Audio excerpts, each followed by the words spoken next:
আচ্ছা, আমরা গতকাল পড়ছিলাম 299 এবং আজ দুইটা ধারা 300 ধারা, 299 অপরাধ হত্যা এবং 300 ধারা খুন। তাহলে আমরা আজকে দেখবো 301। 301 আপনার মেন বই পাবেন।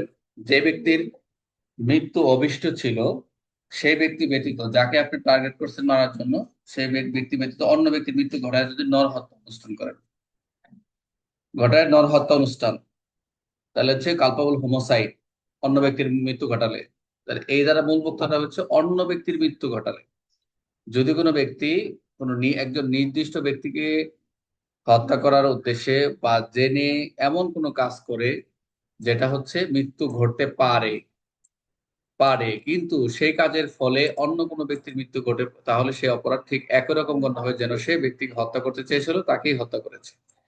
অর্থাৎ আপনি নাজমুল টার্গেট করছে যে আমি জুবারে মারবো, কিন্তু জুবার টার্গেট করছে কিন্তু তার গুলিটা বিদ্ধ অন্য একজনের গায়ে লাগছে।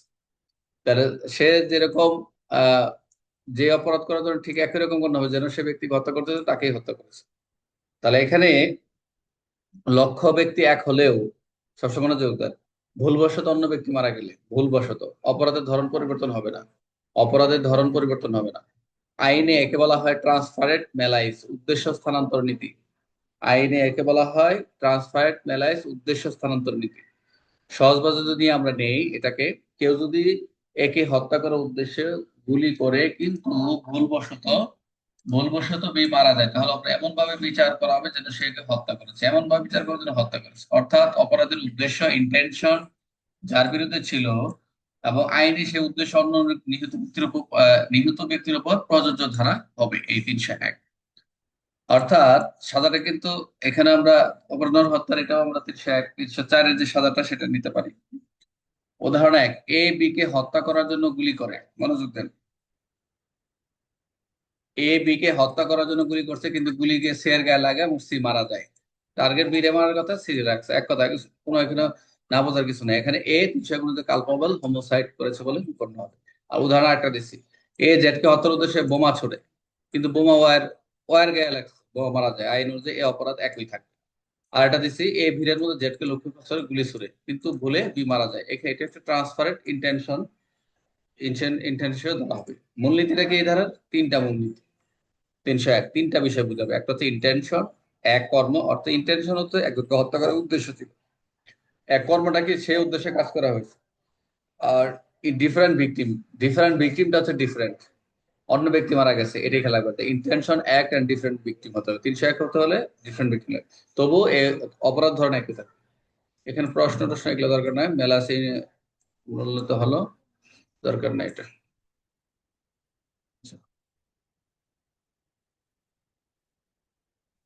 এমসিকিউ কি? অন্য ব্যক্তির মৃত্যু করে কালপাল হোমোসেক্স কোন ধারা বলা রয়েছে? আমরা দেখলাম 301। 301 কোন নীতির উপর ভিত্তি করে? ট্রান্সফারেট মেলাইস। এই শব্দগুলা আপনারা অন্য ইয়েতে পাবেন না। এবি কে হত্যা করতে ভুল করে সি মারা গেল, এইটা ইম্পর্টেন্ট। 301। 301-এর অপরাধের ধরন নির্ধারণ করা কিসের ভিত্তিতে? অবশ্যই অপরাধের উদ্দেশ্যের ভিত্তিতে। ট্রান্সপারেন্ট ইন্টেনশন বলতে কি বোঝায়? উদ্দেশ্য অন্য ব্যক্তির উপর প্রযোজ্য হবে, উদ্দেশ্য অন্য ব্যক্তির উপর প্রযোজ্য হবে। 302, 302 এখানে আর কিছু নাই। 302 আমরা 300 শাস্তি। 302 হচ্ছে খুনের শাস্তি, মূল বক্তব্য ডিফিনেশন, যে ব্যক্তি খুন করে অপরাধ করে তাকে এই যে মৃত্যুদণ্ড, 302 এর মৃত্যুদণ্ড বা ডেথ পেনাল্টি অথবা যাবজ্জীবন কারাদণ্ড, ইমপ্রিজনমেন্ট অফ লাইফ, অর্থাৎ দণ্ডিত করা হবে, সাথে ফাইনও আরোপ করা হবে। সহজভাবে বলা যায় যে 300 দ্বারা মার্ডার করে তাকে 302 অনুযায়ী শাস্তি দেওয়া হবে। 300 মার্ডার হচ্ছে 302, এখানে অন্য কোনো কিছু দরকার নেই। মৃত্যুদণ্ড হচ্ছে অত্যন্ত গুরুতর নৃশংসভাবে যে হত্যার ক্ষেত্রে আদালত মৃত্যু দিতে পারে এই 302 এর ক্ষেত্রে। যাবজ্জীবন কারাদণ্ড দিতে পারে, অর্থদণ্ড দিতে পারে, আদালত প্রয়োজন মনে অতিরিক্ত জরিমানাও করতে পারে। এখানে শাস্তি যেটা আছে এটা এইভাবে বললেই হবে, এখানে আলাদাভাবে কোনো কিছু পড়া দরকার নেই। এমসিকিউ এটা যেটা আছে 302 এর শাস্তি, এটা আপনার পারবেন, সমস্যা নেই। মনোযোগ দেন। 303 দণ্ডবিধি 303 দ্বারা যাবজ্জীবন সর্বোচ্চ শাস্তি পেনাল কোডের আমরা জানি যেটা, যাবজ্জীবন দণ্ডপ্রাপ্ত ব্যক্তি দ্বারা খুনের শাস্তি। আই রিপিট, যাবজ্জীবন দণ্ডপ্রাপ্ত ব্যক্তি দ্বারা খুনের শাস্তি। যদি এরকম হয় যাবজ্জীবন দণ্ডপ্রাপ্ত ব্যক্তি দ্বারা খুন করেছে, অর্থাৎ সে যে ব্যক্তি যাবজ্জীবন কারাদণ্ড দণ্ডিত হয়ে খুন করে সে ব্যক্তির মৃত্যুদণ্ড। এই ধারা মূল বক্তব্যটা কি? 303-এ যদি কোনো ব্যক্তি ইতিমধ্যে যাবজ্জীবন কারাদণ্ড অবস্থায় লাইফ কনভিক্টেড থাকে এবং সে অবস্থা আরেকটি মার্ডার করে তাহলে মৃত্যুদণ্ড, ডেথ পেনাল্টি ডাইরেক্ট। সহজভাবে আগে থেকে যাবজ্জীবন কারাদণ্ড ভোগ করছে, সে অবস্থা আবার একটা খুন করছে, তাহলে শাস্তি মৃত্যুদণ্ড। এখানে আদালতের শাস্তির বিকল্প নেই, সরাসরি মৃত্যুদণ্ড। এখানে এই ধারার প্রণয়ন করা হয়েছে এই উদ্দেশ্যে, যাবজ্জীবন কারাদণ্ড সাজাপ্রাপ্ত অপরাধীরা যদি কারাগারে বাইরে থাকে, আবার গুরুতর অপরাধ করতে না পারে, এর হলো উদ্দেশ্য। উদাহরণ হচ্ছে, একটি হত্যা মামলার যাবজ্জীবন কারাদণ্ড দণ্ডিত হয়েছিল, কারাগারে থাকা গেলে সে আরেকজন বন্দীকে হত্যা করছে, তাহলে 303 অনুযায়ী তাকে হবে দণ্ড হবে। আরেকটা উদাহরণ দিচ্ছে কি, যাবজ্জীবন কারাদণ্ড সাজাপ্রাপ্ত কারাগারের ভেতরে কারাকে হত্যা করছে, এটা 303 অনুযায়ী সে সাজা পাবে। 304, মনোযোগ দেন। 304-এর ক। 304টাকে এখানে আসে নাই। আচ্ছা, 304 যেটা আমরা যেটা জানি, খুন বলিয়া গণ্য অপরজনের হত্যার শাস্তি। 304-এর এটা এখানে আসে না, আমি নিয়ে আসতেছি। আচ্ছা ঠিক আছে, 304টা কি, অপরজনের হত্যার শাস্তি। এটা একটু খেয়াল রাখেন। তো অপরাধ নরহত্যার শাস্তিটা আপনার কি, যে ব্যক্তি খুন বলে গণ্য নয় এমন যদি অপরাধ নরহত্যা সংগঠন করে, তাহলে সেই সাহায্যে মৃত্যু সংঘটিত হয়, তাহলে মৃত্যু ঘটার সম্ভাবনা রয়েছে। যেমন গুরুতর আঘাত প্রদানের অভিপ্রায় ক্ষেত্রে যাবজ্জীবন কারাদণ্ড, যার মেয়াদ হবে 10 বছর পর্যন্ত, তদুপরি জরিমানা দণ্ড দণ্ডিত হবে। আপনাদের বইয়ে দেখবেন 304। 304-এর ক, অবহেলার কারণে মৃত্যু ঘটানো, ভেরি ভেরি ইম্পর্টেন্ট, সেগুলো এমসিকিউ। অবহেলা, তাহলে এই, মনোযোগ দেন, 304-এ ক, ইম্পর্টেন্ট, অবহেলার ফলে মৃত্যু ঘটানো।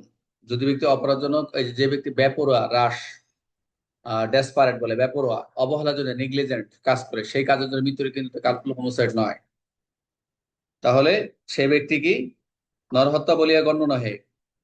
তাহলে কালপাবল হোমসাইড নয়, তাহলে সে ব্যক্তি এই ধারার অপরাধে দোষী হবে। 304-এ অবহেলা, ডাইরেক্ট বলে দিয়েছে। 304-এর অবহেলার কারণে মৃত্যু ঘটানো হলে সর্বোচ্চ, এখানে আপনাদের মেন বই দেখবেন, সর্বোচ্চ মেয়াদ 5 বছর পর্যন্ত কারাদণ্ড অথবা জরিমানা, উভয় দণ্ড দণ্ডিত হতে পারে। সহজভাবে যদি নেই, যদি কোনো ব্যক্তি অসাবধানতা বশত অবহেলার কারণে এমন কোনো কাজ করে, অবহেলার জন্য, একটা অবহেলার ফলে মৃত্যু ঘটে, এটা এই ধারাটা কিন্তু রিটেনের জন্য ইম্পর্টেন্ট। যদি কোনো ব্যক্তি অসাবধানতা বশত বা অবহেলার কারণে এমন কোনো কাজ করে যে অন্য কারো মৃত্যু ঘটে, তাহলে হত্যার উদ্দেশ্য জ্ঞান ছিল না, কিন্তু তার কিন্তু অবহেলা হতেই পারে, অবহেলার কারণে। আমরা অনেক সময় বলি ডাক্তার অপরাধ, আরো অনেক অবহেলা কাজ রয়েছে যেগুলো অবহেলার কারণে মৃত্যু ঘটতে পারে। তাহলে হত্যার উদ্দেশ্য জ্ঞান ছিল না, সেটি 304 অপরাধ। এখানে উদ্দেশ্য ইন্টেনশন নাই, কিন্তু আছে কি, অবহেলা ব্যাপার আচরণ, এইটাই খেয়াল রাখবেন। এই 304-এর কথা হচ্ছে ইন্টেনশন নাই, কিন্তু অবহেলা ব্যাপারে আচরণ যদি করে, তাহলে 304-এর কথা যাবে। উদাহরণ কি, একটা দুর্ঘটনা, একজন ড্রাইভার দ্রুত গতিতে অসাবধানে গাড়ি চালায়, পথচারী মারা যায়, 300, এটাও একটা অবহেলা। এর কথা হচ্ছে এখন 304, 279 আমরা যেটা আমরা দেখে আসছি, বেপরোয়া গাড়ি চালক, 279 থেকে আমরা দেখে আসছি, ঠিক আছে। আর এটার যদি মামলা হয় সড়ক পরিবহনে যেটা আইন রয়েছে, সেই সড়ক পরিবহন 98, 105 বা 105 এরকম। একজন ডাক্তার গুরুতর অবহেলার ফলে ভুল চিকিৎসা করে রোগীর মৃত্যু ঘটে, এটা একটা নেগলিজেন্স মৃত্যু। আর এটা একজন নির্মাণ শ্রমিক নিরাপত্তা ব্যবস্থা না রেখে একটি ইট পরে একজন মানুষ মারা যায়। এটা মামলা হয়েছে আমাদের, আমি যখন সার্কেলে কাজ করছি, এই ধারায় মামলা প্যানেল করতে, যে নিরাপত্তা ব্যবস্থা নেই, কিন্তু একটা ইট পরে তার যে নিরাপত্তা বেষ্টনী করে বিল্ডিং করার কথা ছিল, অবহেলা করছে। এই যে কি বলে, নেট দেওয়ার কথা বা এরকম টিন দেওয়ার কথা দেয় নাই, ওখান থেকে টিন রাস্তায় হেঁটে যাচ্ছিল, একটা ইট পরে জায়গায় মারা গেছে। এই 304-এর পদে অবহেলার মামলা নেওয়া হয়েছে। এখন ইম্পর্টেন্ট, এটা কিন্তু 304-এর পদ কিন্তু রিটেনের প্রশ্ন। 304-এর পরের উপাদান কি, কোনো ব্যক্তির মৃত্যু ঘটতে হবে, এটা একটা কথা। 304 অবহেলা, মৃত্যুর ঘটার কারণ হ্রাস বা নেগলিজেন্ট থাকতে অবহেলা থাকবে, উদ্দেশ্য না থাকলেও অবহেলা থাকবে, কাজটি কালপাবল হোমসাইড হবে না। আচ্ছা, এই আইন দুর্ঘটনাজনক মৃত্যু অবহেলার কারণে মৃত্যু ঘটার ক্ষেত্রে প্রযোজ্য হবে। এমসিকিউ যেটা আছে, অবহেলার কারণে মৃত্যু ঘটা কোন ধারায় বলা হয়েছে, 304-এর ক, অন্য কিছু নয়, সাজা টাজা এগুলো এত দরকার নেই। 304-এর খ, very very important, very very important. 304-এর খ, বেপরোয়া অবহেলার জন্য গাড়ি চালানোর ক্ষেত্রে, এটা এখন 304-এর খ পড়বে তো, যে 100 মোটরযান সড়ক পরিবহন 105 হয়েছে। বেপরোয়া অবহেলাজনিত গাড়ি চালানোর মৃত্যু, যদি কোনো ব্যক্তি পাবলিক রাস্তা, জনসাধারণ চলাচলের স্থানে কোনো যানবাহন বেপরোয়া বা অবহেলাজনিত নেগলিজেন্টলি চালায় বা চালাতে গিয়ে কোনো মৃত্যু ঘটায়, ঘটনাটি কালপাবল হোমসাইড নয়, তো সেই অপরাধী হবে। সবসময় খেয়াল রাখবেন, এটা অবশ্য 304-এ খটা চলে গেছে এখন সড়ক পরিবহন আইনে। যদি ওভারলোডেড 98 ওভারলোডেড করে গাড়ি চালায়, কারো মৃত্যু ঘটে, বেপরোয়া গাড়ি চালায়, সেটা 105-এ সড়ক দুর্ঘটনা, এবং 304-এর কথা সেখানে বলা রয়েছে। এখানে সাজাটা কম, কিন্তু সড়ক পরিবহনের সাজা বেশি ক্ষেত্রে ওইটা ওই আইনই মামলা হয়, 3 বছর জরিমানা পর্যন্ত। সহজভাবে যদি আমরা এটাকে নেই, দ্রুত গতিতে অসাবধানতাবশত ট্রাফিক নিয়ম ভঙ্গ করে। আপনাকে বাইরে কোনো সাউন্ড পাচ্ছেন, নাজমল? না স্যার। আচ্ছা, গাড়ি চালায়, এর ফলে কোনো ব্যক্তির মৃত্যু ঘটে, তাহলে এটি 304-এর খর অপরাধ। এখানে হত্যার উদ্দেশ্য নেই, আছে বেপরোয়া ড্রাইভিং, অবহেলা।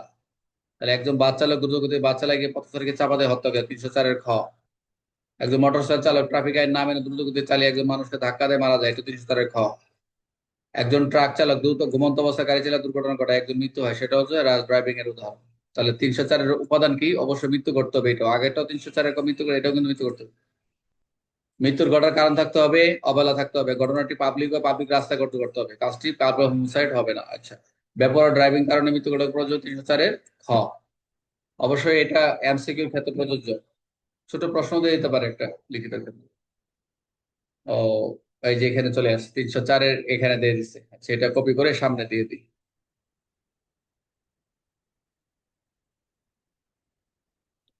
আচ্ছা, এখানে আপনার 304টা যেটা আমরা বলছিলাম, অবহেলা, এই যে অপরাধ শাস্তি, মার্ডার নয়, অপরাধ শাস্তি। আচ্ছা, যাকে এটা এখানে আছে তো, মার্ডার পর্যায়ে পড়ে না। আচ্ছা, এটা তো আমরা দেখলামই। যাবজ্জীবন কারাদণ্ড এটা বলছি। ইন্টেনশন না থাকে, মৃত্যুর সম্ভাবনা জেনে মৃত্যু ঘটানোর উদ্দেশ্য না থাকে। আচ্ছা, এটা ঠিক আছে, এটা আমি বলছি, আপনাদের দরকার নেই। তাহলে এখান থেকে আপনাদের একটু প্রশ্নটি বাদ দিতে, এখানে একটু প্রশ্ন আসবে। তাহলে আমরা 304-এর খ দেখলাম। 305 দেখেন, মনোযোগ দেন, এটা ইম্পর্টেন্ট। 305, প্যানেল করে 305, একটু আমরা আগায় যাচ্ছি, একটু আগায় যাবো। 305, শিশু বা উন্মাদ। এই শিশু বা উন্মাদ ব্যক্তির আত্মহত্যা সহায়তা করুন 18 বছর কম বয়সে। মনোযোগ দেন, এই ধারাটা খুবই ইম্পর্টেন্ট।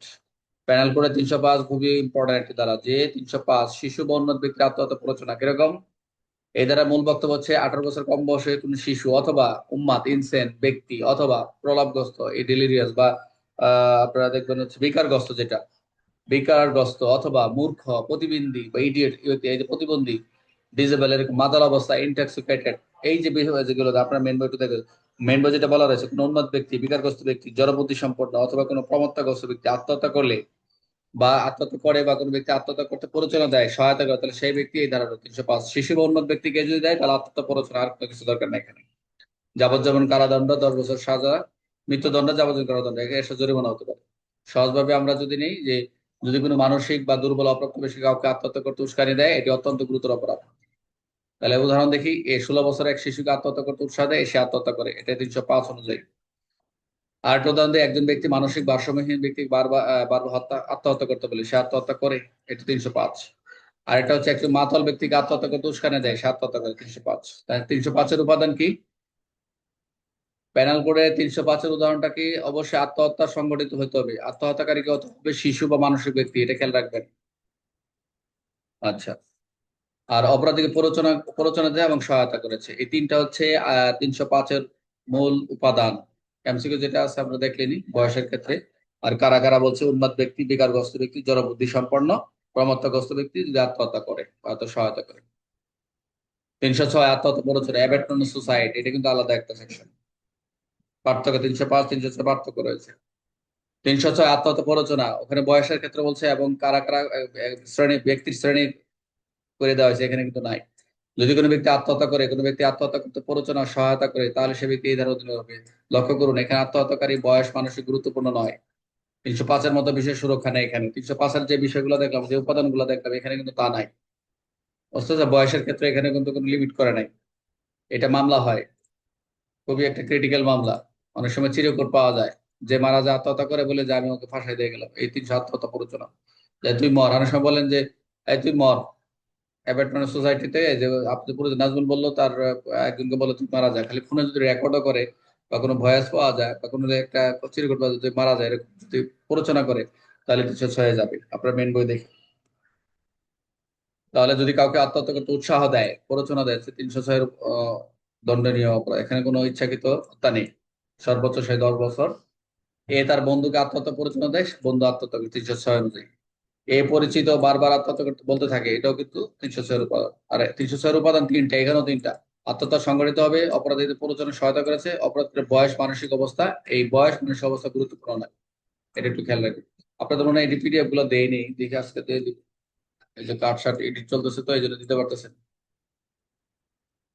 এমসিকিউ যেটা আছে পারবেন, এমসিকিউ দরকার নাই। তাহলে 306 এবং 305-এর পার্থক্য কি, কে বলতে পারবেন? 306 এবং 305 পার্থক্য একদম কমন সেন্স, কমন বিষয়, কেউ কথা বলার দরকার নাই। কিন্তু 305 হচ্ছে কমন বিষয় কিন্তু স্যার শিশু হলো বা ওখানে মানসিক হলো দুর্বলের ক্ষেত্রে, 18 বছরের কম আর এখানে 305 হচ্ছে শিশু বা মানসিক ব্যক্তির ক্ষেত্রে, আর 306 যে কোনো ব্যক্তির ক্ষেত্রে, এক প্রতিবন্ধী। কথায়। জি স্যার। 307 মনোযোগ দেন। 307 প্যানেল কোডের। এই আগাচ্ছি, কারো কি কষ্ট হচ্ছে নাকি, না বুঝতে অসুবিধা হচ্ছে? আমরা এখনো আগাবো, বলছেন এক সপ্তাহ শেষ করতে হবে তো। ঠিক আছে স্যার, কোনো সমস্যা নেই স্যার। আচ্ছা, 307 হত্যার চেষ্টা, মানে যে দেখবেন খুনের উদ্যোগ। 300 অ্যাটাম্প টু মার্ডার, অ্যাটাম্প টু মার্ডার অর্থাৎ খুনের উদ্যোগ। আপনারা দেখেন পারবেন যে মেন বই লেখা আছে অ্যাটাম্প টু মার্ডার। এখানে উদাহরণ রয়েছে, খুব ইম্পর্টেন্ট উদাহরণগুলো পরীক্ষা আসে। 4টা উদাহরণ রয়েছে। একটা হচ্ছে অ্যাটাম্প টু মার্ডার, অর্থাৎ এটা এই সেকশনটা আদার সেকশনের সাথে প্রায় দেয়। খুনের উদ্যোগ, খুনের উদ্যোগ আপনার এখানে অনেকগুলো কথা আছে। আপনার দেখেন, যদি কোনো কেউ মৃত্যু ঘটানোর ইচ্ছা বা জ্ঞান নিয়ে এমন কোনো কাজ করে যে পরিস্থিতি তার কাজের ফলে মৃত্যু ঘটে, তবে সে মার্ডারের অপরাধী হতো, সে এই কাজটি অ্যাটেম্প্ট টু মার্ডার হিসেবে গণ্য হবে। মানে তাকে বাড়ি দেওয়ার চেষ্টা করছে, উদ্যোগ নিছে, একটা বাজার থেকে বন্দুক নিয়ে আসছে, তার এরকম দাগাইছে তার দিকে, অথবা সেরকম হাত দিয়ে এরকম মারার চেষ্টা, উদ্যোগ নিছে, একটা বাড়ি দিছে, একটা বাড়ি দিয়ে দিছে, কিন্তু মার্ডার করার জন্য বাড়ি দিছে, কিন্তু আসলে মার্ডার নয়। কিন্তু ওই যে হাসপাতালে ভর্তি আছে এরকম 326-এর মামলাগুলো, যে সেকশনগুলো আমরা দেখি, কিন্তু মৃত্যু ঘটেনি। এমন একটা বাড়ি দিয়েছে, মৃত্যু করে, কিন্তু হত্যার চেষ্টা করছে। Very important. শাস্তি হচ্ছে 10 বছর, এবং যদি আহত হতে পারে তাহলে যাবজ্জীবন কারাদণ্ড 10 বছর হতে পারে। আর যদি এরকম লাইফ কনভিক্ট অপরাধের জন্য যে ব্যক্তি অ্যাটাম্প করে লাইফ সেন্টেন্স মৃত্যুদণ্ড হয়, মানে আঘাত ঘটে, তাহলে তাকে মৃত্যুদণ্ড দেওয়া যেতে পারে। এখানে বলছে লাস্টের দিকে আপনারা দেখবেন যে মেন বইতে বলা হয়েছে আঘাত করার ক্ষেত্রে। তাহলে এখানে 307, 307 কখন প্রযোজ্য হবে? কেউ হত্যা করতে চায়, অ্যাটাম্প টু মার্ডার, হতে চায়, এমন কাজ করে মৃত্যুর জন্য, যথেষ্ট মৃত্যুর জন্য, মানে এমন একটা বাড়ি দিচ্ছে যে এখানে হাসপাতালে ভর্তি আছে, যে কোনো সময় বিপজ্জনক ঘটতে পারে, মৃত্যু না হলেও হত্যার চেষ্টা করছে। 307 যখন দেখবো, 326, 307 মানে অ্যাটাম্প টু মার্ডার। ঠিক আছে, লক্ষ্য করি আমরা, তাহলে এখানে মূল বিষয় হচ্ছে ইচ্ছা কার্যকলাপ মৃত্যু না ঘটলে অপরাধ ধরা, মৃত্যু যদি নাও ঘটে সেটা অপরাধ বলে গণা হয়। তাহলে আমরা যদি উদাহরণগুলো দেখি, এ জেড কে হত্যার উদ্দেশ্যে গুলি চালায়, জেড বেঁচে যায়। আমি নাজমুলের উদ্দেশ্যে গুলি ছুড়ছি, কিন্তু নাজমুল বেঁচে গেছে, তাহলে তো অ্যাটাম্প টু মার্ডার। আর এ শিশুর মৃত্যু ঘটানোর উদ্দেশ্যে মরুভূমিতে ফেলে দিয়ে গেছি, মরুভূমিতে আমি তাকে ফেলে দিয়ে আসছি, কিন্তু শিশু মৃত্যু না হলেও আমি কি অ্যাটেম্প্ট টু মার্ডারে হবে। আর বিষ প্রয়োগের জন্য আমি আমি নাজমুলকে দেওয়ার জন্য পরিকল্পনা করছি, বিষ কিনে খাদ্য রাখছি, কিন্তু এখনো খায়নি সে, এটাও অ্যাটেম্প্ট টু মার্ডার। তাহলে এই দ্বারা মূল যে উপাদানগুলো রয়েছে, প্রিন্সিপাল এলিমেন্ট রয়েছে, সেটা হচ্ছে হত্যার উদ্দেশ্যে জ্ঞান থাকতে হবে, এটা একটা বিষয়। হত্যার উদ্দেশ্যে জ্ঞান থাকতে হবে, এমন কাজ করতে হবে যা মৃত্যুর কারণ হতে পারে, মৃত্যু না ঘটলে অপরাধ গণ্য হবে, লাইফ কনভিক্টের ক্ষেত্রে আরো কঠোর শাস্তি হতে পারে।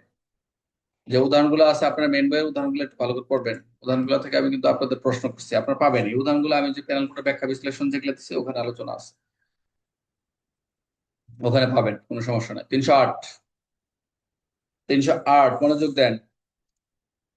কালপাবল হোমোসাইড করার শাস্তি 308। এই যেতে অপরাধনের হত্যা অনুষ্ঠানের উদ্যোগ, নাজমুল লেখছিল যে অপরাধন উদ্যোগের, এই যে অপরাধনের হত্যার উদ্যোগ যদি করে, অপরাধনের হত্যার অনুষ্ঠানের উদ্যোগ যদি করে, এটাও কিন্তু একটা ইম্পর্টেন্ট। 308 যদি কোনো ব্যক্তি এমন কোনো কাজ করে যেটা আপনারা দেখবেন মৃত্যুর কারণ হতে পারত, যদি সেই কাজের ফলে মৃত্যু ঘটতো, তাহলে culpable homicide, not amount to murder, amount to murder আপনাদের সকালে বলছিলাম, তবে সেই কাজকে attempt to commit culpable homicide বলা হয়। এটাও কিন্তু এই যে আমরা 307-এর জন্য অ্যাটেম্প টু মার্ডার দেখতেছি, ওই অপরাধ নরহত্যার যে উদ্যোগ করে কেউ, যদি অপরাধ উদ্যোগ করে, তাহলে কিন্তু 308 দ্বারাই ব্যবস্থা হবে। তাহলে মৃত্যু না ঘটলেও চেষ্টার জন্য অপরাধী, চেষ্টার জন্য অপরাধী হবে 308। শাস্তি সর্বোচ্চ 3 বছর, জরিমানা অবৈধ, এবং যদি আহত হয় তাহলে 7 বছর, জরিমানা অবৈধ হতে পারে। সহজভাবে যদি আমরা 308-এর যে অপরজন হত্যা অনুষ্ঠানের উদ্যোগের ক্ষেত্রে যে culpable homicide not amount to মার্ডারের চেষ্টা করা, মানে এটা মার্ডারের murder, not amount to murder মানে মার্ডার নয়, কিন্তু অপরজন হত্যা তো চেষ্টা করতেছে, চেষ্টাটা অপরাধ, আমরা তো জানি আইনি চেষ্টা করা অপরাধ।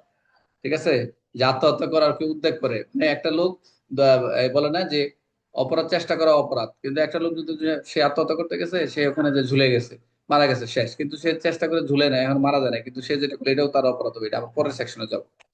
তাহলে 307 তুলনামূলক তুলনায় হালকা শাস্তিটা, কে আহত হয় শাস্তি বাড়ানো, যদি আহত হয় তো শাস্তি বাড়ানো হয়েছে। তাহলে এই হঠাৎ রাগে যেটুকু গুলি চালায়, যদি মৃত্যু হতো তাহলে কালপল হোমসে নট অ্যামাউন্ট মার্ডার হতো, কিন্তু এটা 308 অনুযায়ী অপরাধ, রাগে গুলি চালাইছে, অপরজনের হত্যায়, যদি মৃত্যু হতো। বুঝতে পারছেন? আর এই ধারার উপাদান হচ্ছে 4টা, ওই যে ওখানে 3টা, 299, এখানে আবার 4টা। 308 উদ্দেশ্য জ্ঞান থাকতে হবে, এমন কাজ মৃত্যু ঘটাতে পারতো, মৃত্যু না হলে অপরাধ গণ্য হবে, আহত হলে শাস্তি বাড়ানো, যেটা আহত হলে শাস্তি বাড়ানো যায়। এগুলো প্রশ্ন আসবে না, অযথা দরকার নেই। হঠাৎ গুলি চালাইছে, এটা দরকার নেই। কমাই দিচ্ছে আপনাদের পিডিএফ থেকে শীট কমে যাচ্ছে। 309 এই অধ্যায়ে আমরা দুইটা ধারা 310 311 মনোযোগ দেন। 309 very very important, very very important. এটা পরীক্ষা আসে, রিটেনের প্রশ্ন। আত্মহত্যার চেষ্টা, অ্যাটেম্প্ট টু কমিট সুসাইড, আত্মহত্যার চেষ্টা। একটা যে খুনের চেষ্টা আমরা দেখলাম, খুনের উদ্যোগ, আর আত্মহত্যার চেষ্টা, attempt two commit suicide. 309 very very important, বারো বলতেছি। এটা হচ্ছে যদি কোনো ব্যক্তি আত্মহত্যা করার চেষ্টা করে, আত্মহত্যার চেষ্টা যেটা উদাহরণ বললাম, এবং আত্মহত্যার দিকে অগ্রসর হয়, তাহলে সেই এই ধারার অধীনে হবে। আমি রিপিট, কোনো ব্যক্তি আত্মহত্যার চেষ্টা করে, সে এমন কোনো কাজ করে যে আত্মহত্যার দিকে অগ্রসর হয়, সেই ক্ষেত্রে এই ধারা অপরাধী হবে। আত্মহত্যা সম্পূর্ণ না হলেও চেষ্টা করেছে, যদি আত্মহত্যা সম্পূর্ণ না হয়, যে মারা যায় না কিন্তু চেষ্টা করছে, এটা অপরাধ। জরিমানা দরকার নাই, তবে সহজভাবে যদি আমরা নেই, এমন কোনো মৃত্যু ঘটে না তবে চেষ্টা অপরাধ হিসেবে গণ্য হবে। এমন মৃত্যু ঘটে না তবে চেষ্টা করাটা কি হবে, অপরাধ হিসেবে গণ্য হবে। 309 মূলত আত্মহত্যা প্ররোচনা চেষ্টা রোধের জন্য প্রণীত শাস্তির তুলনামূলকভাবে হালকা, কারণ এটি চেষ্টা বা মৃত্যু ঘটেনি। যেমন এই নিজেকে বিষ খেতে দেয়, কিন্তু কেউ দেখছে, তা থামাই দিচ্ছে, ধরে ফেলছে, এটা 309। বিষ খেতে দেয় কিন্তু তা দেখে থামিয়ে দেয়। তা বি তার বন্ধুর কাছে বললো সে আত্মহত্যা করবে, হালকা আঘাতের প্রচেষ্টা করলে কিন্তু সে রোধ করলো, সে থামাই দিচ্ছে। তাহলে এটার উপাদান কয়টা, এখানে তিনটা। আত্মহত্যার ইচ্ছা থাকতে হবে, আত্মহত্যার জন্য প্রয়াসমূলক কাজ করতে হবে, যে আমি চেষ্টা করতেছি, আমি তো করবো। মৃত্যু ঘটতে হবে, মানে মৃত্যু ঘটবে না, কিন্তু চেষ্টাই যথেষ্ট।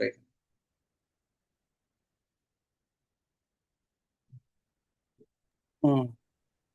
এমসিকিউ গুলো দেখেন, ঠক, মনোযোগ দেন, ভেরি ইম্পর্টেন্ট। পরীক্ষা অনেকদিন ধরে আসে না এই আহ, ঠকটা। উম, উম, 310, 310টা মনোযোগ দেন।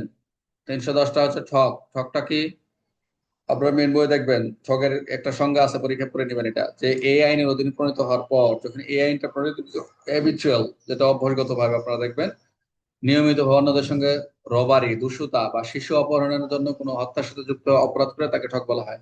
এটা একটা চক্র, অপরাধী চক্র, গ্যাং, যা নিয়ন্ত্রণ করার জন্য এই দ্বারা একটা চক্র কাজ করে, এই ঠক যারা।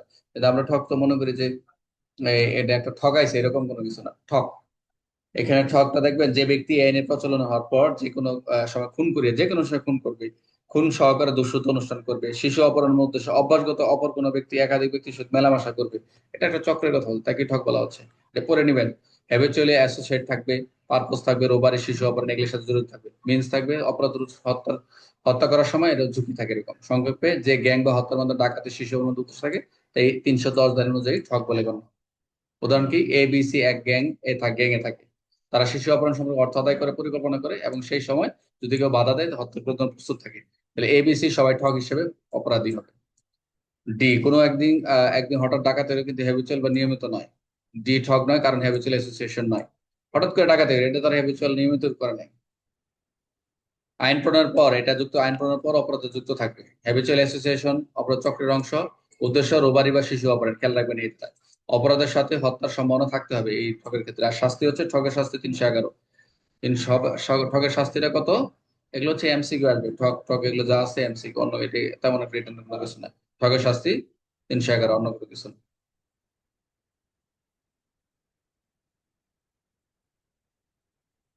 আচ্ছা, 311 পর্যন্তই থাক। 312 হচ্ছে গর্ভপাত ঘটনা।